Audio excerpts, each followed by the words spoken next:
Entonces se ha hecho eso, ¿no? Además yo soy director del Hospital Obrero, ¿sí?, número 1 de la Caja Nacional de Salud y presidente de la Sociedad Boliviana de Ciencias Forenses. Entonces creo que uno tiene suficientes méritos, ¿no? Además soy profesor, ¿sí?, en muchas, a nivel maestría, en 3 países, Colombia, México y el Perú. Entonces, a mí me parece que sí, hemos hecho muchos méritos. Pero en fin, o sea, hay gente así chiflada. Yo trabajo con gente que entiende de esto, ciencias forenses, y voy a hacer averiguar. Vamos a pillar a uno solo y listo. Pero yo quisiera pedirles, no sean desagradecidos, no sean sinvergüenzas. No, a la universidad no se viene eso. Dedíquense a lo que deben dedicarse a estudiar. Por favor, el país lo necesita. Están saliendo generaciones pésimas entre los médicos. Pésimas. Ahora, no es solamente culpa de ustedes.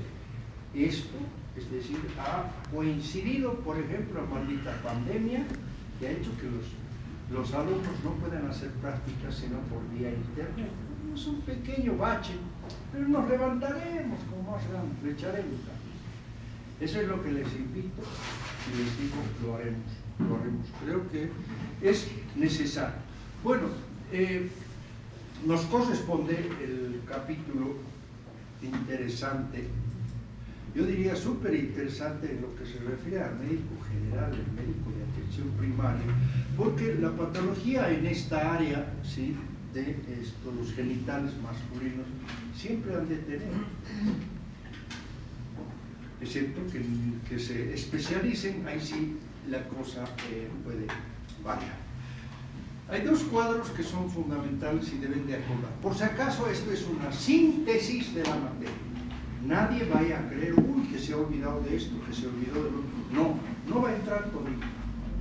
Imposible. Solamente tengo 2 clases. Esta y la del viernes, acuérdense ustedes. Porque el día miércoles y jueves en Chupanduraques, el patriotismo se lo demuestra trabajando, recuérdenlo, a lo menos con la gente, con el ser humano, trabajando. No hay otro modo de, por lo menos en nuestra área, y yo no sé qué otra manera más podría haber, de rendir el patriotismo, la vocación, lo que uno quiere de la medicina es atendiendo al paciente, no hay otro. Para nosotros no hay vacación, señores, no hay vacación. Algunos se hacen la ilusión. Por favor, pero sin azúcar, ya sabes. Sí, entonces, lo que yo quiero pedirles es en eso reflexión. No hay caso. No podemos dar vacaciones. No hay caso. Ustedes en el feriado tienen que dedicarse a estudiar. Van a quedar contentos, van a quedar satisfechos. Patología, por lo menos en mi grupo, el examen práctico, una lástima. Una pena. La gran mayoría le pillaban en curva. Porque claro, vienen de un periodo, una parte, es el mes de julio, no sé, y a darnos la vacación. ¡Mentira! No debe ser así, cambiaremos. Ahora en agosto tenemos 2 días, de los cuales uno nos podemos dedicar también, tenemos derecho, y no echar el surmenaje, no conviene. Pero no le dedicaremos todos a la joda, ya se pasó, están en tercer año, Algunos todavía no se ubican. Bueno, en cuanto, es decir, vamos a empezar con las partes que constituyen este sistema u órganos y empezamos por el pene, a ubicarse bien.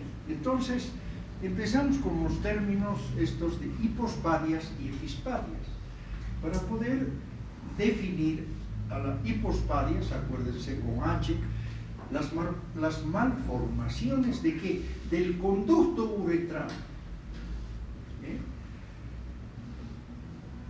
Que puede condicionar una desembocadura, ¿sí?, aberrante, o sea, no normal, totalmente patológica en la superficie ventral del pene, totalmente anormal, ¿no es cierto?, porque generalmente sale a la punta del pene, pero esto va a ser en la región ventral del pene, o en la región dorsal del pene, que es la epispadias.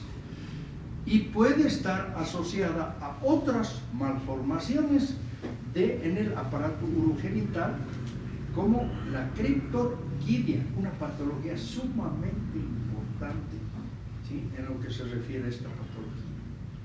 La condición puede predisponer al desarrollo de infecciones urinarias recurrentes o repetitivas, ¿eh? Y un desplazamiento importante del orificio, que puede ser, es decir, al final, causa de infertilidad, que es la tragedia que puede ocurrir a un varón, igual que a una mujer, o sea, llegar a ese estado por estas malformaciones. Pero por suerte, o sea, mejoró tanto la cirugía, que es todo un arte que los cirujanos hacen y que logran salvar felizmente todas estas malformaciones. Otra que debemos de acordarnos es la fimosis, que representa, o sea, o corresponde a un orificio del prepucio, acuérdense, demasiado pequeño para permitir una de sus acciones, o sea, una micción. Y esta retracción puede ser una adherencia primaria del desarrollo, pero con más frecuencia se produce de forma secundaria. Puede ser a una inflamación en la zona. Este predispone a las infecciones secundarias y lo más lamentable es el carcinoma por la acumulación crónica. Recuérdense que nuestro pene, para que no nos duela, porque pues, si no tuviera estas secreciones, que en su mayoría son grasas, ¿sí?, y otros restos, nos dolería a los varones al rozar con nuestra ropa. Entonces, gracias a esto, por eso mismo es que se recomienda aseo frecuente, igual que el de las mujercitas, ¿no? Nuestras áreas genitales tienen una flora microbiana propia, y todo esto pues secreta y hace que haya ciertas sustancias que pueden llevarnos a problemas en la salud. Bueno, van a disculpar y otra vez más tengo que resignarme yo a dar en estas condiciones. Da vergüenza una facultad de medicina con tantos años. Pero fíjense, esto ya ha cumplido su tiempo, o sea, ya debíamos renovar aparatos, y disculpen si algunos no pueden ver bien, pero yo hago todo lo posible, sí, porque mis fotografías se puedan ver, ¿no? Y aquí tenemos la hipospadias, lo mismo estos 4 casos son de hipospadia en distintas posiciones del pene, ¿no? Y aquí están las epispadias, ¿sí?, que tampoco puedo explicarlas bien, ¿no? Y estas son las fimosis. Fíjense cómo el glande no puede salir, y es un problema porque tiene que estar afuera, tiene que haber, es decir, podríamos decir vulgarmente, tiene que ser corredizo, pero en estos casos es más estrecha en esta parte, ¿no? Y bueno, creo que es decir, está claro esto. Y entramos al gran capítulo dentro de lo que es el pene, al capítulo de la inflamación de esta porción del aparato genital masculino, y que afecta especialmente al glande y al prepucio. Las causas dentro de las enfermedades de transmisión sexual, ¿sí?, son la sífilis, la gonorrea, el chancroide, el herpes genital y el granuloma inguinal. La sífilis va a estar originado por el famoso treponema pálido, que es una espiroqueta, ya una vez su forma, ¿sí?, que se transmite por vía sexual, o también hay otra vía alternativa que es la transplacentaria, y que se denomina sífilis congénita. ¿Por qué? Porque ese bebé ya viene transmitido una respuesta de hipersensibilidad, de retardo de TH1, con activación de macrófagos, que tiene mucha importancia para controlar la infección, pero puede también ser la causa de las manifestaciones de la enfermedad, como por ejemplo la ortitis. Y resulta que, bueno, la sífilis en algún tiempo realmente hizo estragos con la humanidad. ¿Por qué? Porque no se descubrió qué antibiótico era el importante en esto para poder matar al treponema. Y después de haber estudiado y haber descubierto que la penicilina, estando tan a nuestro alcance, es decir, mataba a este treponema pálido, ¿no? Y vamos a decir que son de 3 tipos, ¿sí? Hay una que es la sífilis primaria, que se trata de estas 3 fases, ¿no? La fase primaria, la secundaria y la terciaria. Ya esto ustedes seguramente han escuchado. Y podemos volver a repetir en un sentido que la sífilis es una infección. Si preguntan de qué tipo, es bacteriana. Esta enfermedad las vamos a llevar con más calma en el capítulo de infecciosas, pero de todas maneras les menciono lo más importante. Va a dar lugar a una daba lugar a una morbimortalidad muy altas. Pero ya les digo, después del descubrimiento de la penicilina, esto ha variado, ha habido un cambio, que sí es importante que ustedes lo sepan dentro de la historia. Es importante, cada una de las enfermedades tiene una historia que es apasionante y que uno debe de tener, ¿sí?, en mente, porque hay mucha gente detrás de estas enfermedades que se han sacado la mugre, se han quemado pestañas para poder descubrir. Y se trata de una infección de TSH que se transmite por el contacto, fíjense, de úlceras infecciosas. Gracias, doña Tere.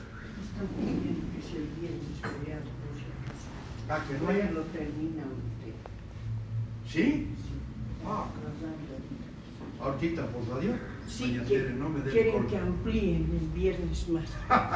Punta de flojo, ¿no? A ver, por eso les digo a mis compañeros, el turismo. manera de festejar doña Tere, al menos con la salud de la gente. ¿Acaso hay vacación para ellos? Pero bueno. Si pueden, lo termina. Ya. Que se transmite por el contacto con úlceras infecciosas que se presentan donde, en la región genital, en el ano, en el recto, en los labios. ¿Por qué? Porque acuérdense que hay... Por favor, me avisa antes de irse. ¿De qué? Antes de irse me avisa, doctor. Ah, cómo no, doña Tere, Por muchas favor, gracias. gracias. Sí, en el recto, en los labios y también en la boca en sí. ¿Por qué? Porque acuérdense que hay prácticas del sexo por diferentes vías, ¿no? Entonces también es una mucosa que no tendría, porque no tiene ninguna barrera como para que el treponema pálido no se desarrolle. Bien. Y entonces aquí tenemos la fase primaria. Esta fase, fíjense, se caracteriza por lo que se denomina el chancro, un dolor en los genitales, en el ano, en la boca. Cuidado, a menudo esta úlcera desaparece sin tratamiento, haciendo que la fase primaria pueda pasar desapercibida. Viene una secundaria, después de varios años, 2-3 años, vienen manchas en la piel, erupciones, viene fiebre y luego se presenta con dolor muscular. ¿Sí? Estos síntomas pueden desaparecer. La enfermedad entrar en una fase latente y volver, es decir, más adelante, aquellos casos en los cuales no ha habido tratamiento, es decir, esta fase ya no perdona, ya no pasa desapercibida, sino que hace mucho daño. Luego tenemos la fase terciaria. Fíjense, en palmas y plantas, vamos a ver con calma, cómo se presentan estas típicas máculas. Y lo que vamos a ver en la terciaria, si ignoramos nosotros la primaria, la sífilis puede atacar desde cerebro, sistema nervioso central, o sea, el cerebro como tejido, los nervios, los vasos sanguíneos, el hígado, las articulaciones, el hueso, ¿sí? Llevando incluso a la demencia. Son casos raros, pero se han visto en la historia de la sífilis, si ustedes la leen, o sencillamente ver la muerte de los pacientes. Actualmente, o sea, todo esto es difícil. ¿Por qué? Porque pues hasta los confines más alejados se sabe que un enfermero puede llevar a cabo esto, es colocar penicilina. Es importante el saber esto. Bueno, entonces ya entrando más en detalle, la primaria aparece unas 3 semanas luego del contacto con esta bacteria, ¿no? Y lo que se forma es una lesión roja, dura, elevada, indolora, conocida vulgarmente como chancro en el pene, en el ano, y que ya, vuelvo a decir, esta fase, sin necesidad de tratarla o curar, es decir, nuestro organismo sabiamente lo anula. Los treponemas son abundantes. Se puede visualizar con tinciones, ya sea denominadas en patología argénticas o también inmunofluorescentes en la superficie del chancro. Hay un exudado compuesto por células plasmáticas, macrófagos y linfocitos con una endarteritis proliferativa. La endarteritis es una inflamación de las arterias, ¿no es cierto? Los treponemas se propagan por la vía linfohematógena a lo largo del cuerpo, incluso antes que aparezca el chancro, ¿no? Y entonces aquí, mire, la primaria son úlceras que no duelen, pero sí llaman la atención, ¿no? Fíjense cómo no, aquí en el labio inferior, aquí estamos viendo en la punta del pene, ¿sí? Y aquí también. Y esto, lo curioso es que es una úlcera, ya llama la atención el hecho que no duela, pero está abierta, o sea, llama la atención como tal. Y bueno, la secundaria que se produce 2 a 10 semanas después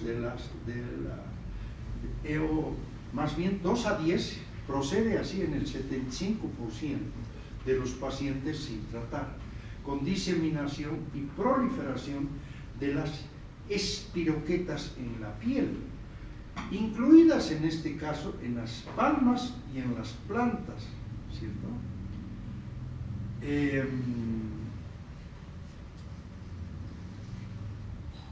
Y los tejidos también mucocutáneos, ¿sí? Especialmente donde en la boca, porque es un epitelio que, a pesar de tener su fortaleza, pues hay casos en los cuales, como en esta espiroqueta, pues no aguanta.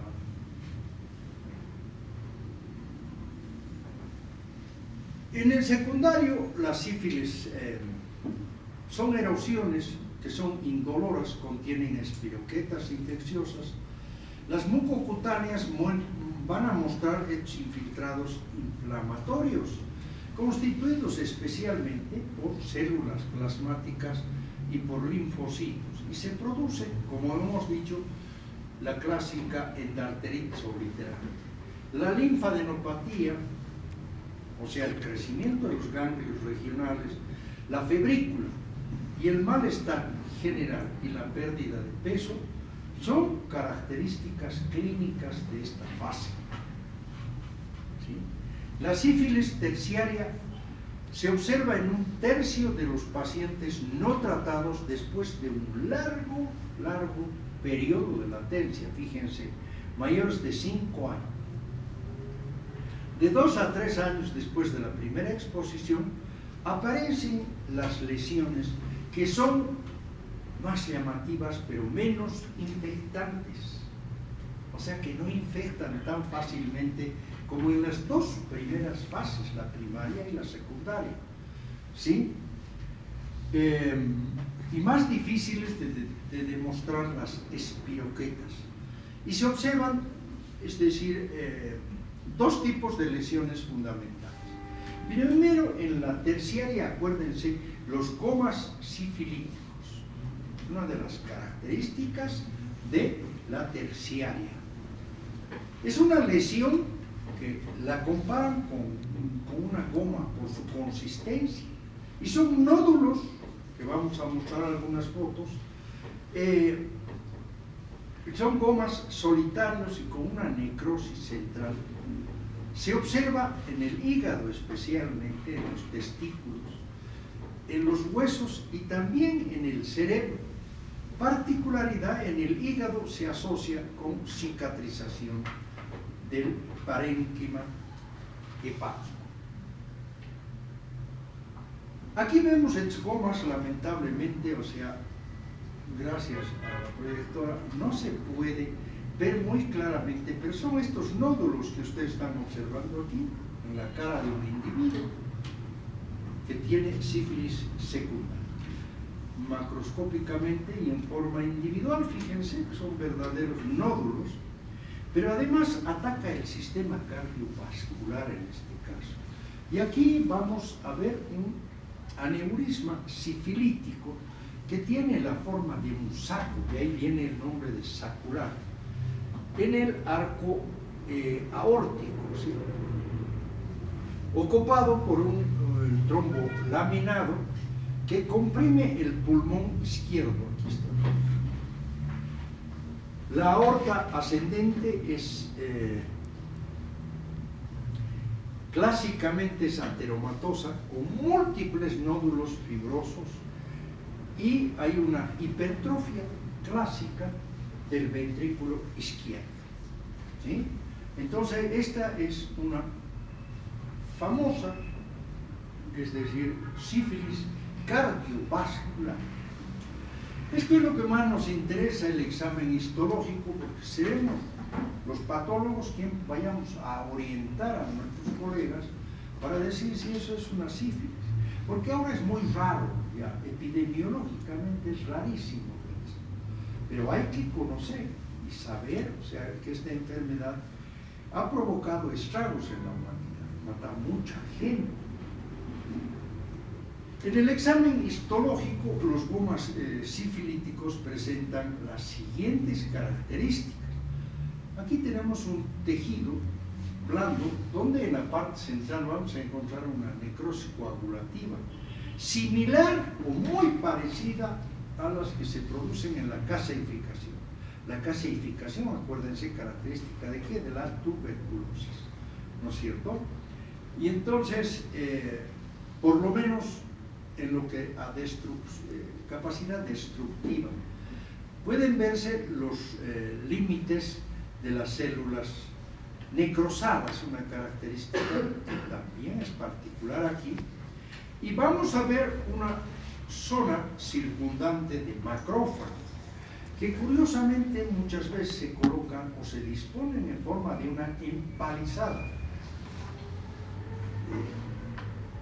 con muchos plasmocitos, o también conocidos como células plasmáticas, algunos linfocitos, y vamos a ver características, células gigantes multinucleadas, ¿sí? Y también vamos a tener fibroblastos en la zona periférica. Y hay una segunda variedad donde se habla de lesiones difusas, que aparecen luego de la diseminación de la espiroqueta en el organismo. Se observa lesiones difusas, sobre todo en el sistema nervioso y el sistema cardiovascular. Pregunta de examen: ¿cuáles son los sistemas que atacan especialmente la sífilis, aparte del pene o del aparato reproductor masculino?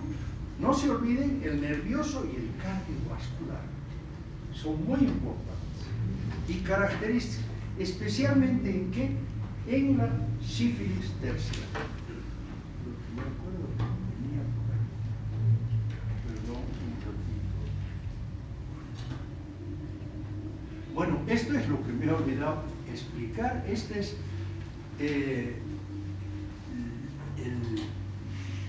el microorganismo que ataca, que es el treponema pálido, ¿no? Y parece, es decir, una espiral, fíjense. Por eso se llama espiroqueta. Recuérdenlo bien en cuanto a la etiología de lo que es aquí.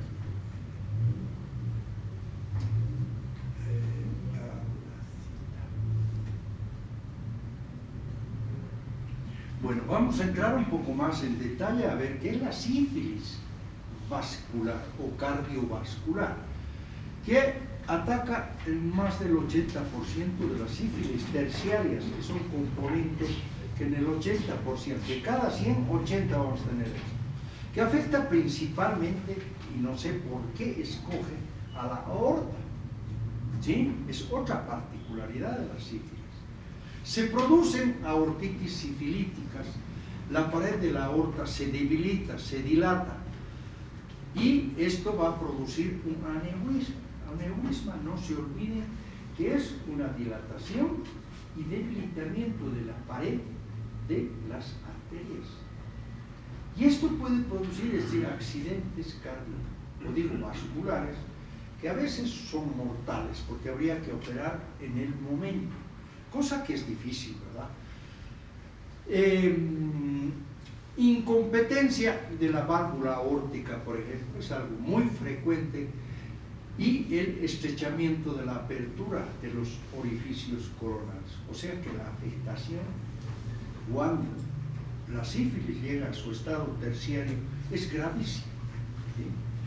La aortitis es una complicación de la sífilis terciaria, no se olviden, y ocurre entre 10 y 20 años tras la infección inicial y que no ha sido tratado el caso. Como resultado de la invasión directa del treponema pálido, ¿a dónde? A la pared aórtica, que va a causar el fenómeno, es decir, fisiopatológico, es una endarteritis. Por lo tanto, es decir, siempre esta endarteritis va a haber una necrosis característicamente de la capa media. ¿Cuál es la capa media? Acuérdense que es la muscular, la más importante en esta arteria, que es la aorta. Y finalmente se desarrollan aneurismas. Ese es el evento final de estos pacientes, que muchas veces los matan. Se limita a la aorta torácica porque los vasólogos, ¿qué son los vasólogos? Ya no se acuerdan. Son los vasos que irrigan las arterias, vasólogo, así se llama, y que solo están presentes en este segmento de la aorta, afectando a la aorta ascendente, fíjense, en un alto porcentaje. La mitad de los casos está en la aorta ascendente. Ojo, es otro dato importante, pregunta de examen, 50% en el aorta ascendente. La aorta aórtica apenas en el 35% y la descendencia o descendente apenas en 15%. La formación de un aneurisma ocurre en un 5 al 10%, relativamente bajo, y que si no se operan quirúrgicamente, la mortalidad alcanza al 80% en el lapso de, es decir, de 2 años. Fíjense entonces cómo la sífilis, si ustedes se les preguntan, ¿cuál es el órgano que más mata? Es la aorta. Ahora, ¿por qué es? Quieran ustedes poder investigar y saber qué es. Pero bueno, estas son imágenes que un poco quería yo mostrarles, son de imagenología, donde podemos ver, pero muy difusamente, lamentablemente, no reproduce bien esto, pero, es decir, ahí están las distintas. La neurosífilis es otra enfermedad que gracias a esta enfermedad, la sífilis, se ha podido, digamos, recordar. Porque, vuelvo a repetir, la sífilis ha tenido un tipo de evolución y un tipo de enfermedad antes del descubrimiento de la penicilina. Y después la cosa ha sido diferente. Muchos casos nos han permitido a los médicos recordar un poco qué es lo que ha sido esta enfermedad y pensar en aquellos tiempos donde no tenían muchos recursos, cómo se han batido. Pero estamos hablando de la sífilis, estamos hablando de esta segunda, digamos, tragedia que ocurre dentro de lo que es la sífilis, y es la neurosífilis, que puede ser sintomática, es una enfermedad meningovascular, acuérdense, y hay una entidad que se llama la tabes dorsal o la enfermedad difusa del parénquima encefálico, que es lo más grave, también llamada paresia general o asintomática. Solo clínicamente, imagínense, la gravedad del caso es que solamente se manifiesta con alteraciones en el líquido cefalorraquídeo. Clínicamente, de otro modo, no hay caso, es asintomático. Y hay una pleocitosis, hay un aumento de las proteínas y una reducción de la glucosa, que son los principales componentes del líquido cefalorraquídeo. La sífilis terciaria, benigna, así denominada entre paréntesis, se asocia a masas gomosas necrosadas, gomas debido a la hipersensibilidad de los microorganismos de tipo retardado. ¿Sí? Nuestro sistema inmunológico tiene varios tipos de hipersensibilidad, pero este es el que se menciona, que se forman en varios lugares. ¿Sí? Y tenemos el hueso, la piel, la mucosa oral. Entonces,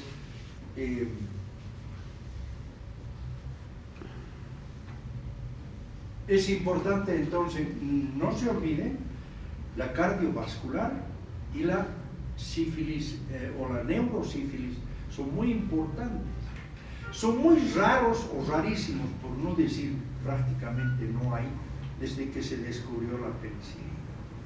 Pero de todas maneras, en cuanto, es decir, a la parte teórica, ustedes deben de saber, pero perfectamente.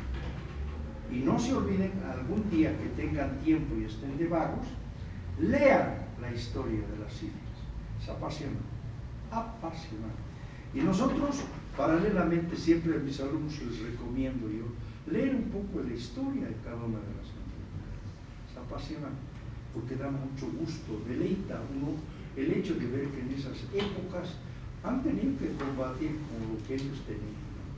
En cambio, ahora, uno de estos casos, difícil que pasen de la primaria a la secundaria.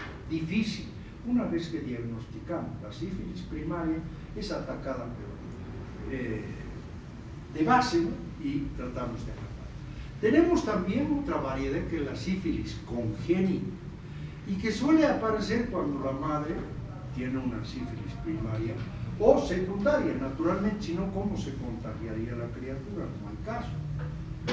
La muerte intrauterina o perinatal se va a producir en la mitad de los casos. De cada 100 hay 100 que mueren, ¿sí? Es decir, dentro del útero o inmediatamente ha nacido, sin dar tiempo es decir, a tratar, ¿no? La sífilis congénita precoz, o también conocida como la del lactante, es decir, la etapa de la criatura, comprende primero la deformidad de la nariz. Característicamente en la nariz se produce una nariz que por su forma le llaman silla de montar. Fíjense usted si parece o no. ¿No es cierto que sí? Recuérdenlo. Por la destrucción, esto se da por la destrucción del tabique nasal. En segundo lugar tenemos más característicos los dientes de Hutchinson, que son dientes pequeñitos, fíjense ustedes. espaciados. Miren, hay un espacio que llaman entre diente y diente que es notorio, ¿no? Y que algunos adoptan la forma de ganchos pequeños.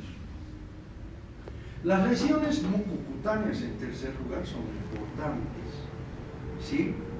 Cuarto, las lesiones óseas, porque llegan a las estructuras óseas, y se habla de epifisitis y periostitis, o sea, una inflamación de estos tejidos que ustedes ya conocen por sus conocimientos en histología, ¿sí? Luego, en quinto lugar, la queratitis intersticial como opacidad en la córnea, ya también. Luego, sexto, fibrosis hepática o difusa.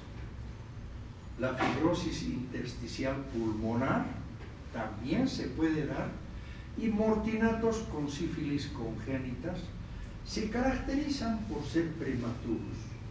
Prematuro se llama aquella criatura que nace antes de lo debido, porque no está maduro. Entonces, con una piel macerada, el vaso e hígado característicamente van a estar agrandados y va a haber una epífisis sifilítica. Acuérdense que las epífisis son los extremos, ¿sí?, de los huesos, y va a haber una infección de esto, ¿no? Y las manifestaciones tardías comprenden los incisivos centrales, que son mellados, la sordera, son niños que ya nacen sordos, recuérdenlo, es importante, y la queratitis intersticial con ceguera. Esa es la tragedia. Estamos hablando de las manifestaciones tardías y que son parte de la tríada de este autor Hutchinson, ¿sí? Bueno, vamos. Las pruebas serológicas de la sífilis. Ha avanzado mucho también la tecnología, y bueno, aquí les voy a mencionar algo.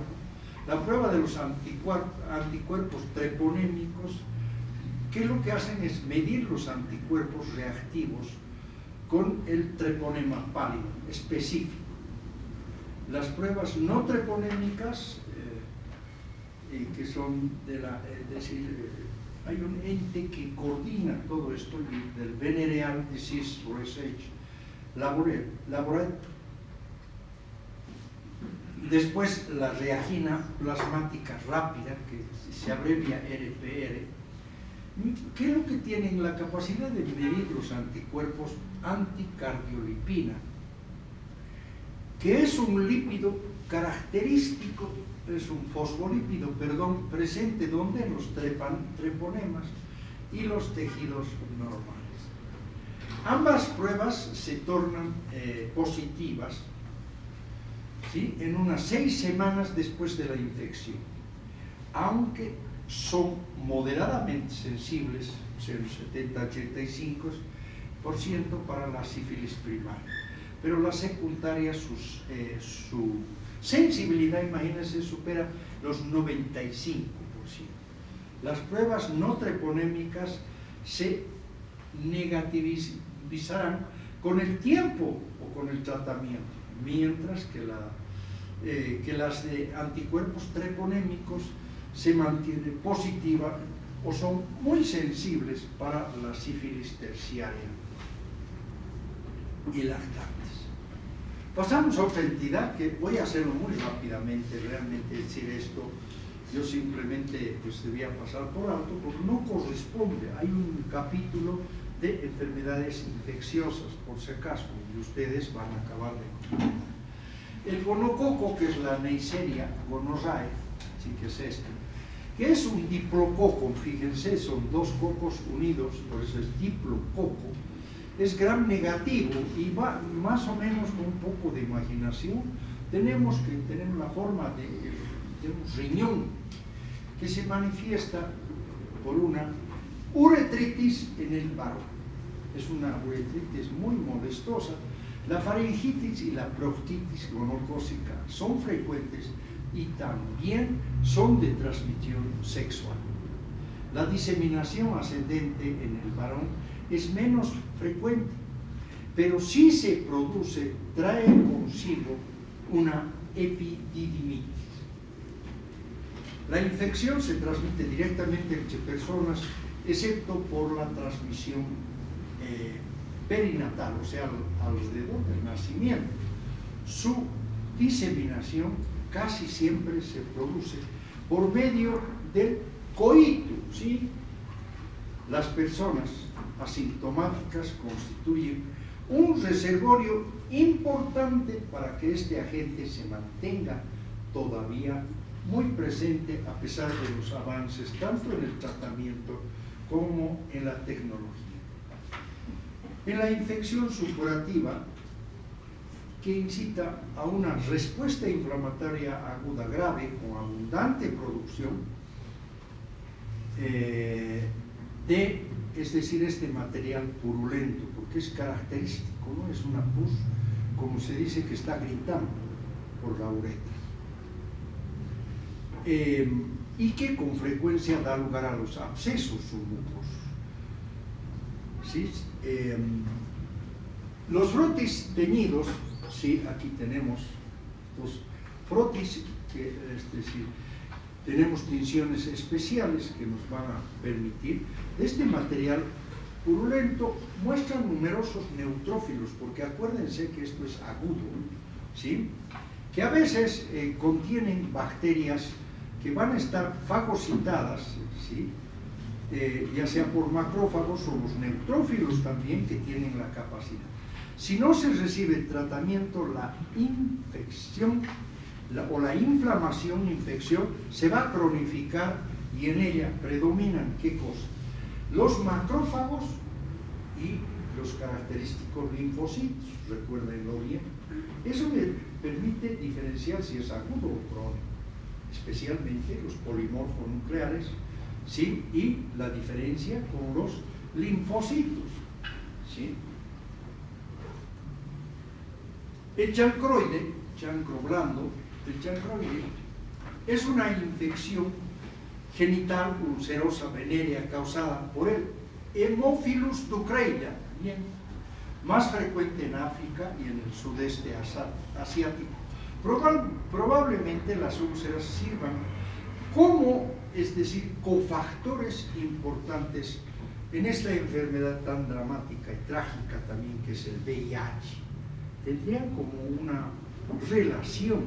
Inicia, sí, como una pápula que se transforma en una pústula y se va a ulcerar. Las úlceras poco profundas del glande o de la piel del cuerpo del pene a menudo se asocian con una linfoadenitis inguinal supurativa que es dolorosa. El herpes genital, especialmente el de tipo 2, ¿sí? Eso, es decir, es el virus denominado herpes. Más raro puede ser originado por el VIH-1, porque hace años, cuando las prácticas sexuales estaban bien delimitadas, porque había pues esto, podríamos decir un poco más de recato en la gente, en lo que se refiere al aspecto, por el mismo conservadurismo que había en nuestras familias, bueno, no se tenían relaciones sexuales en la región del ano, entonces no había mezcla. En cambio ahora, es decir, especialmente este de tipo 2, subrayen bien, pero también podemos encontrar el VHS, ¿sí? 1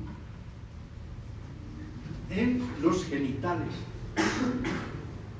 y también al revés en la boca. Es un virus ADN de doble hebra, ¿sí? Muy grande, que de manera habitual causa infecciones genitales transmitidas. ¿Por qué? Por la vía sexual. ¿Sí? Después de un periodo de incubación de 1 a 3 semanas, se desarrolla la característica, recuerden ustedes, de esta enfermedad, son ampollas pequeñas, ¿dónde? En la región del glande, en el varón. que luego se ulceran y se transforman, ¿sí?, en costras. Luego vamos a ir al granuloma inguinal, que es una enfermedad que se transmite también por esta vía, causada por la Klebsiella granulomatis. Esto del origen de estas enfermedades no queda otra, hay que memorizar, no hay otra. Es un cocobacilo capsulado, es muy pequeño. La infección comienza como una pápula también en los genitales o en las zonas extragenitales, mucosa oral y laringe, que se ulcera y granula, hasta tomar, es decir, o hasta formar así una masa blanda e indolora con una hiperplasia epitelial prominente de los márgenes. Si no se trata, la lesión puede cicatrizar y obstruir la uretra. La región de la vulva o el ano también se asocia a la cicatriz linfática o linfoedema de los genitales externos. Luego viene la balanopostitis, o sea, esta es una segunda parte. Primero hemos hablado de, es decir, la inflamación, pero en otras regiones. Esta es una región anatómica, que es la balanopostitis, que es una infección específica por los gérmenes. Especialmente hablamos de este hongo, que es el cándida, las bacterias anaeróbicas, los biógenos y la Gardnerella, que a veces pasa desaparecida. La mayoría se produce como consecuencia nada más de una mala higiene local en los hombres no circuncidados, en las que se acumula este elemento que hay que tomarlo en cuenta, que es el esmegma, que es la mezcla especialmente de sustancias grasas que protegen, es decir, a nuestro blanco, porque si no podríamos constantemente estar teniendo dolores. Y es esa pequeña sustancia de color blanco que cada uno de los varoncitos siente en esta región y que puede provocar, inclusive, recuérdenlo, una fimosis como una complicación. Entonces, ¿esto qué significa? Como conclusión, que los varones siempre debemos de asearnos esa parte. Siempre debemos de retraer el prepucio y lavar con harta agüita y jabón esa parte. ¿Sí? Porque muchas veces ingenuamente se complica la causa. Entre los tumores tenemos benignos y malignos. Entre los benignos tenemos los condilomas acuminados, que no son más que proliferaciones epiteliales benignas de transmisión sexual, causadas por el virus, ojo, este es lo más importante, en los condilomas, el virus del papiloma humano, abreviado VPH, sobre todo los tipos 4 y 11. Tras la extirpación suele haber una recidida, pero es raro que se malignice, ¿sí?, en el condiloma acuminado. La morfología macroscópica son excrescencias papulares, pueden ser solitarias, en su mayoría son múltiples, son sésiles o pediculares, con una coloración en fresco rojiza, con un tamaño que oscila de 1 a 5 centímetros y que con frecuencia va a haber afectación del surco coronal o surco balanoprepucial o por parte interna del prepucio. Microscópicamente, fíjense, tienen estas papilas ramificadas revestidas por un epitelio escamoso, característicamente estratificado, es decir, ordenado, asociado a menudo con una hiperquerastosis. Es frecuente la formación de paporas de las células epiteliales, fenómeno que se conoce en patología como coilocitosis. Aquí está.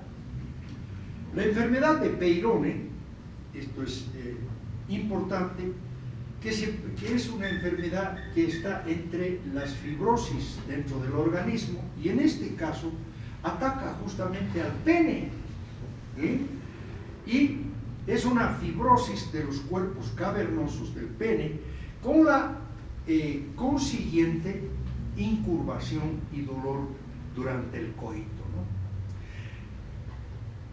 Es importante, o sea, que por ejemplo algunos países o algunas etnias o religiones, esto de la circuncisión a veces es temprana. Por ejemplo, los judíos a muy poco tiempo de haber nacido.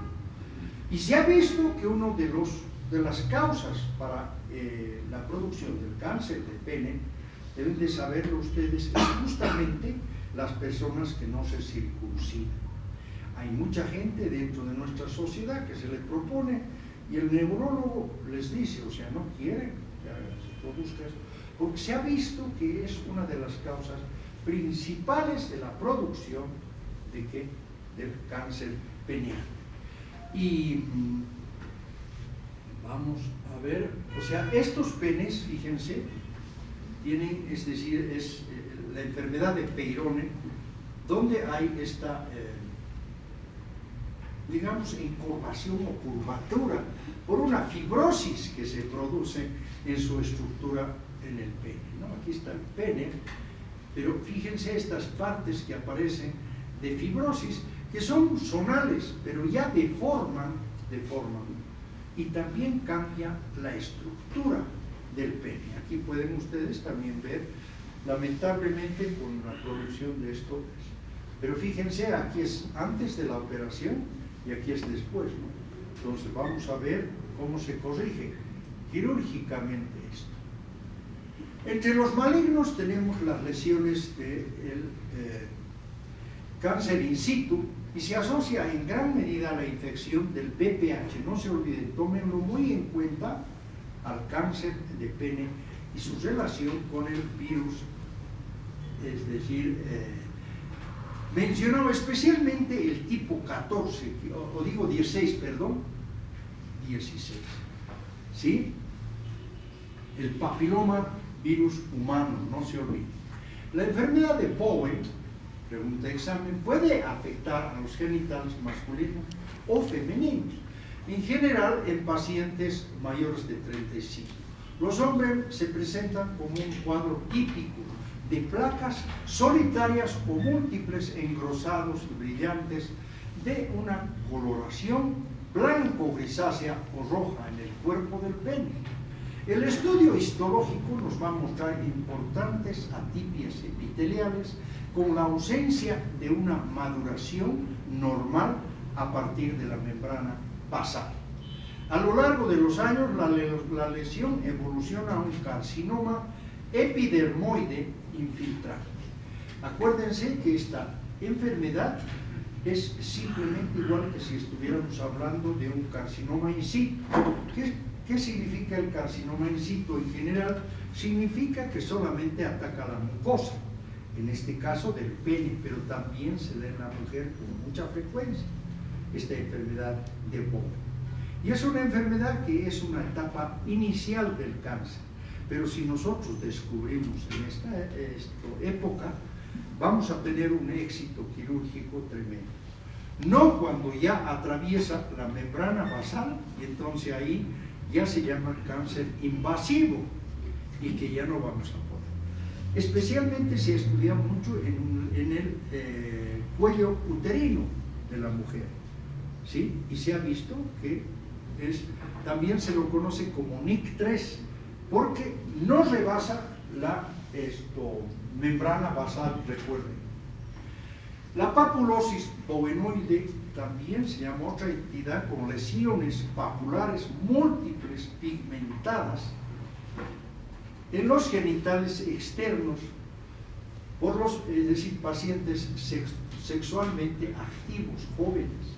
Estas lesiones no se pueden diferenciar histológicamente de la enfermedad de Bowen anteriormente mencionada, pero la evolución a carcinoma infiltrante felizmente es poco frecuente, ¿sí? Y con frecuencia más bien se produce una especie de regresión espontánea de esta lesión.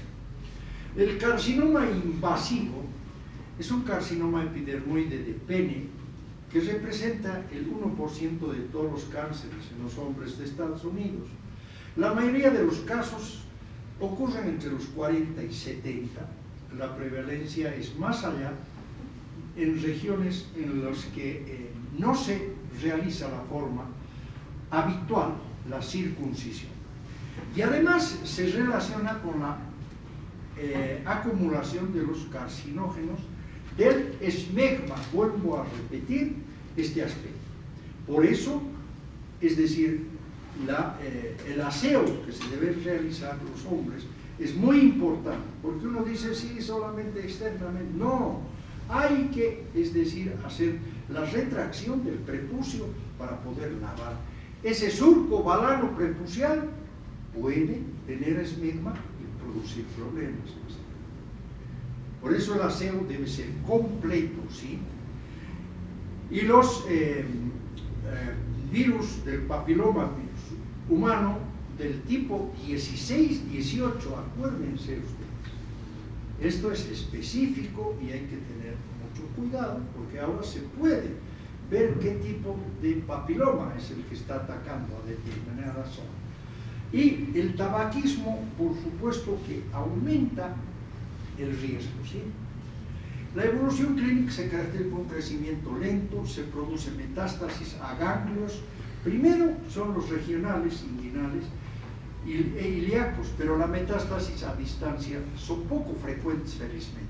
La supervivencia 5 años alcanza el 66% y las lesiones limitadas al pena y el 27% cuando afectan los ganglios regionales. Entramos a una entidad muy importante, es decir, a una región anatómica importante, testículos y epidemia.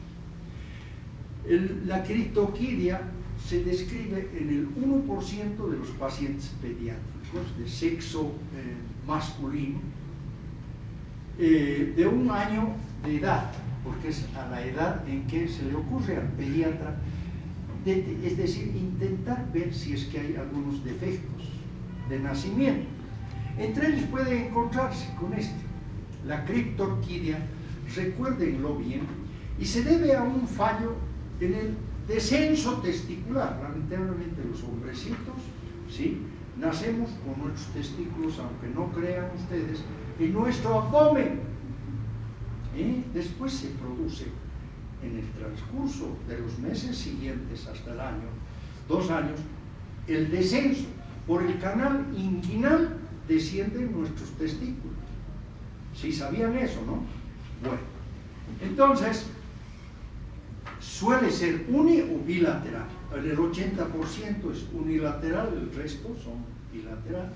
Aunque puede ser bilateral, bueno, apenas, como decían, 25% aproximadamente, y asociarse a otras malformaciones urinarias. Aunque los testículos se pueden localizar cualquier nivel a lo largo de la vía del descenso normal del abdomen al saco escrotal, los defectos, ¿sí?, de este descenso intraabdominal bajo el control de sustancia inhibidora mulleriana solo explican el 5 al 10%. La mayor parte de los casos se deben a alteraciones en el descenso a través del conducto inguinal hacia el saco escrotal. Bajo control de los andrógenos, porque tienen también que ver los andrógenos, y en la mayoría de los pacientes esto es importante la palpación. El pediatra tiene que acostumbrarse a palpar, porque es la manera de poder detectar que ese saco testicular está vacío. Llama la atención. ¿Qué pasó? Había una falla en el descenso, hay que hacer estudios. ¿Por qué? Porque hay el riesgo altísimo que ese testículo se quede, ya sea intraabdominalmente o esto en la parte del descenso propiamente, y pueden ser afectados, o sea, muchas veces mecánicamente, porque puede haber un conducto inguinal, por ejemplo, corto. Puede haber personas que ya vienen programadas, se ha visto en la trisomía 13 también, y algunas alteraciones en las estructuras de los músculos en la región de las bolsas cremasterianas, ¿sí? Que pueden haber hecho alteraciones que esto pueden alterar. La verdad que eso requiere un estudio meticuloso de parte del pediatra. Y ahora se ha vuelto algo que el pediatra no puede saltarse el hecho de no palpar los testículos de una criatura que tiene poco tiempo de haber nacido. Dice que la cantidad de andrógenos en el nacimiento puede influir en este descenso. Son varios los factores. En la mayoría de los pacientes el testículo no descendido se palpa dentro del conducto inguinal. Y aquí nosotros tenemos cómo se va a producir. Antes de los 2 años ya vamos a poder observar los patólogos, la atrofia.